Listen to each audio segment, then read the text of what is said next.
आइए जानते हैं कि कौन था काल यौवन जिसे भगवान श्री कृष्ण भी नहीं मार सकते थे। आखिर यह मलेच्छ कैसे मरा। कहते हैं कि काल यौवन जन्म से ब्राह्मण लेकिन कर्म से असुर था। अरबों के पास यवन देश में रहता था। पुराणों में इसे मलेच्छों का प्रमुख कहा गया है। काल यौवन ऋषि शेषिरायन का पुत्र था और गर्ग गोत्र के ऋषि शेषिरायन त्रिगत राज के कुल गुरु थे। उन्होंने भगवान शिव की तपस्या की और उनसे एक अजय पुत्र की मांग की। शिव ने कहा, तुम्हारा पुत्र संसार में अजय होगा, कोई शस्त्र से इसकी हत्या नहीं होगी। सूर्यवंशी या चंद्रवंशी कोई भी योद्धा उसे परास्त नहीं कर पाएगा। वरदान प्राप्ति के पश्चात ऋषि शेषिरायन एक झरने के पास से गुजर रहे थे कि उन्होंने एक स्त्री को जल नहाते हुए देखा जो अप्सरा रंभा थी। दोनों एक दूसरे से मोहित हो गए और उनका पुत्र काल यौवन हुआ।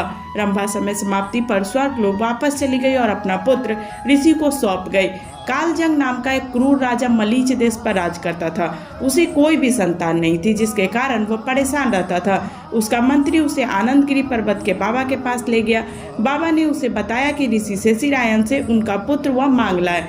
ऋषि शेषिरायन ने बाबा के आग्रह पर पुत्र को कालजंग को दे दिया। इस प्रकार काल यवन यवन देश का राजा बन गया। उसके समान कोई भी वीर योद्धा उस वक्त नहीं था।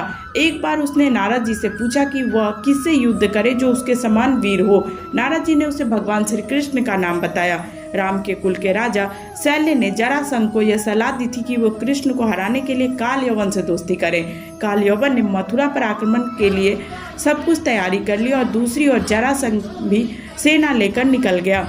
काल यवन की सेना ने मथुरा को घेर लिया था और उसने मथुरा नरेश श्री कृष्ण के नाम एक संदेश भेजा और काल यवन को युद्ध के लिए 1 दिन का समय दिया।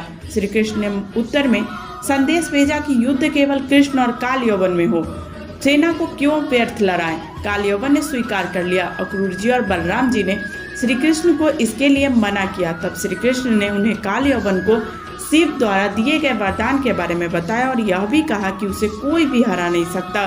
श्री कृष्ण ने यह भी बताया कि काल यवन राजा मुचुकंद द्वारा मारा जाएगा। एक बार की बात है, इक्ष्वाकु वंशी मानधाता के पुत्र राजा मुचुकंद देवताओं की सहायता के लिए दानवों से युद्ध करने के लिए देवलोक पहुंच गए थे। उन्होंने देवताओं का साथ देकर और दानवों का संहार किया, जिसके कारण देवता युद्ध जीत गए। तब इंद्र ने उन्हें वर मांगने को कहा। मुचुकंद ने वापस पृथ्वीलोक जाने की इच्छा व्यक्त की। तब इंद्र ने उन्हें बताया कि पृथ्वी और देवलोक में समय का बहुत अंतर है, जिस कारण अब वह समय नहीं रहा। अब तक वह तुम्हारे भी बंधु बांधव मर चुके हैं, उनके वंश का भी कोई नहीं बचा है। यह जानकर मुचुकंद बहुत दुखी हुआ और वह वर मांगा कि उन्हें कलयुग के अंत तक सोना है। तब इंद्र ने मुचुकंद को वरदान दिया कि किसी धरती के निर्जन स्थान पर जाकर सो जाए और यदि कोई तुम्हें उठाएगा तो तुम्हारी दृष्टि पड़ते ही वो भस्म हो जाएगा। इसी वरदान का प्रयोग श्री कृष्ण ने काल यवन को मृत्यु देने के लिए करना चाहा। श्री कृष्ण और काल यवन का जब संघर्ष स्टार्ट हुआ तब काल यवन और श्री कृष्ण में द्वंद्व युद्ध का जय हो गया। तब काल यवन श्री कृष्ण की ओर दौड़ा। श्री कृष्ण तुरंत ही दूसरी ओर मुंह करके रणभूमि से भाग चले और काल यवन उन्हें पकड़ने के लिए उनके पीछे पीछे दौड़ने लगा। कहते हैं कि श्री कृष्ण लीला करते हुए भागते रहे और काल यवन पग पग पर यह समझता रहा कि अब पकड़ा जाएगा, तब पकड़ा जाएगा और इस प्रकार भगवान बहुत दूर एक पहाड़ की गुफा में घुस गए।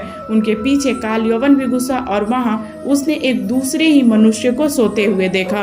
उसे देखकर काल यवन ने सोचा कि मुझसे बचने के लिए श्री कृष्ण इस तरह का भेष बदलकर छुप गए हैं। देखो तो सही, मुझे मूर्ख बनाकर साधु बाबा बनकर सो रहा है। उसने ऐसा कहकर उस सोते हुए व्यक्ति को कसकर एक लात मारी। वह पुरुष बहुत दिनों से वहां सो रहा था। पैर की ठोकर लगने से वह उठ पड़ा और धीरे धीरे उसने अपनी आंखें खोली और इधर उधर देखने पर पास ही काल यवन खड़ा हुआ दिखाई दिया। वह पुरुष इस प्रकार ठोकर मारकर जगाए जाने से कुछ रुष्ट हो गया था और उसकी दृष्टि पड़ते ही काल यवन के शरीर में आग पैदा हो गई और वह क्षण भर में जलकर राख की ढेर हो गया। काल यवन को जो पुरुष गुफा में सोते हुए दिखाई दिया था वो इक्ष्वाकु वंशी राजा मंधाता के पुत्र राजा मुचुकंद थे और इस तरह काल यवन का अंत हो गया। उम्मीद करते हैं आपको ये जानकारी अच्छी लगी होगी। कमेंट बॉक्स में जरूर बताइएगा। ऐसे इन्फॉर्मेटिव वीडियो के लिए इस चैनल को सब्सक्राइब कर लीजिएगा। अगर आप फेसबुक और इंस्टाग्राम पे देख रहे हैं तो फॉलो कर लीजिएगा। धन्यवाद।